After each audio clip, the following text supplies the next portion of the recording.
In this video I'm going to show you how to check the transmission fluid in a 2017 Ford Edge. So this here is actually not a dipstick, it's just where you're going to be adding the transmission fluid. And on the top of that plug I believe it says Dextron 5. So that is just your fill plug.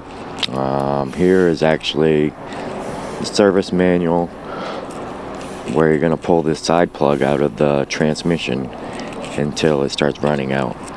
And basically what they're telling you is to bring the transmission up to temperature and fill it through the fill plug with the engine running in park on level surface until the fluid starts coming out this fill plug.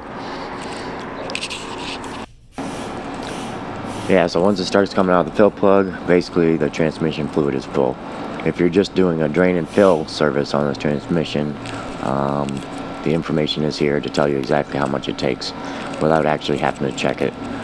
But as always, it's probably a good idea to do it the proper way and fill it till it comes out that drain hole right there. And that's going to be on the left side of the transmission by the drive shaft. Thanks for watching.